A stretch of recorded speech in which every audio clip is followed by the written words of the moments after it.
വെഞ്ഞാറമൂട് കൂട്ടക്കൊലക്കേസ് പ്രതി അഫാന്റെ അറസ്റ്റ് ഇന്ന് രേഖപ്പെടുത്തിയേക്കും. ഡോക്ടർമാരുടെ അനുമതി ലഭിച്ചാൽ മെഡിക്കൽ കോളേജിൽ വെച്ച് തന്നെ അറസ്റ്റ് രേഖപ്പെടുത്താനാണ് പോലീസിന്റെ നീക്കം. വേണ്ടി വന്നാൽ 24 മണിക്കൂർ കസ്റ്റഡിയിൽ വെച്ച് വിവരങ്ങൾ ശേഖരിക്കുമെന്നും പോലീസ്. കൂട്ടക്കൊലയിലെ പ്രധാന കാരണം കടബാധ്യതയാണെന്നാണ് പ്രതിയുടെ മൊഴി. കുടുംബത്തിന് കടം നൽകിയവരുടെ വിവരം പോലീസ് തേടുകയാണ്. അഞ്ജു ജയപ്രകാശിന്റെ വിശദാംശങ്ങളുമായി. അഞ്ജു, അഫാനെ ഇന്ന് തന്നെ അറസ്റ്റ് ചെയ്യും എന്നുള്ളതാണോ? എന്തൊക്കെ കാര്യങ്ങളാണ് അഫാനിൽ നിന്ന് അന്വേഷിച്ചറിയാൻ പോലീസ് സംഘം ശ്രമിക്കുന്നത്?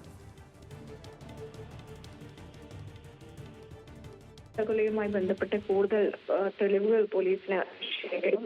ഒപ്പം തന്നെ ആ തെളിവുകൾ ശേഖരിക്കുന്നതിനൊപ്പം ഈ പ്രതിയായിട്ടുള്ള അഫാന്റെ മൊഴി ഉൾപ്പെടെ കൃത്യമായി രേഖപ്പെടുത്തേണ്ടതുണ്ട്. അതിനാൽ ഈ അഫാന്റെ നിലവിലെ ആരോഗ്യാവസ്ഥ അതുകൂടി കണക്കിലെടുത്ത് വേണം അറസ്റ്റ് ഉൾപ്പെടെയുള്ള മറ്റ് നടപടിക്രമങ്ങളിലേക്കും കടക്കാൻ. അതിനാൽ ഡോക്ടർമാരുടെ അനുമതി ലഭിച്ചാൽ ഉടൻ അറസ്റ്റ് രേഖപ്പെടുത്തും.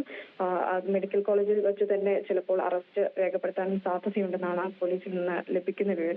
അങ്ങനെയാണെങ്കിൽ അതിനുശേഷം മജിസ്ട്രേറ്റിനെ ആശുപത്രിയിൽ എത്തിച്ച് റിമാൻഡ് ചെയ്ത് ആശുപത്രിയിൽ തന്നെ തുടരാനാണ് നിലവിലുള്ള നീക്കം.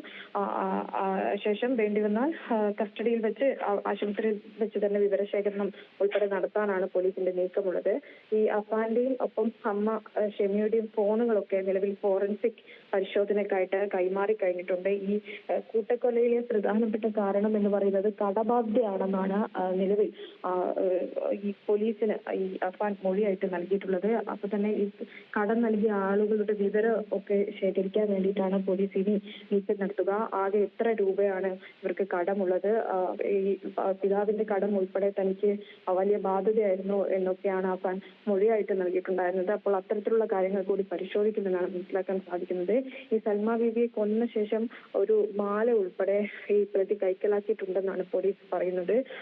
ആ മാല പണയം വെച്ച് കിട്ടിയ കാശുണ്ട്, അത് ഏകദേശം 75,000 രൂപയ്ക്ക് അടുത്ത് വരും. അപ്പോൾ അതിൽ നിന്ന് പാതി രൂപ ഈ കടം വീട്ടാൻ കടക്കാർക്ക് നൽകിയിട്ടുണ്ടെന്നാണ് അഫാൻ മൊഴി നൽകിയിട്ടുള്ളത്. ബാക്കി പണം ഉപയോഗിച്ചാണ് ഈ സഹോദരന് മന്തിയും ഒപ്പം ഈ അഫാൻ ഉൾപ്പെടെ ഭക്ഷണം ഉൾപ്പെടെ വാങ്ങി കഴിച്ചത്. പിന്നീട് ബാറിൽ പോയി മദ്യപിച്ചതടക്കം ഈ പണം ഉപയോഗിച്ചാണെന്നാണ് പറയുന്നത്. ഒപ്പം തന്നെ ഈ തന്റെ കടബാധ്യതയെ കുറിച്ചൊക്കെ തന്റെ സുഹൃത്ത് ഫർസാനയ്ക്കും അറിയാമായിരുന്നു. ഫർസാന അത് വീട്ടിലും പറഞ്ഞിട്ടുണ്ടായിരുന്നു. തന്റെ കടബാധ്യത തീർക്കാൻ വേണ്ടിയിട്ട് ഫർസാനയുടെ മാല ഉൾപ്പെടെ തനിക്ക് പണയം വെക്കാൻ തന്നിട്ടുണ്ടായിരുന്നു.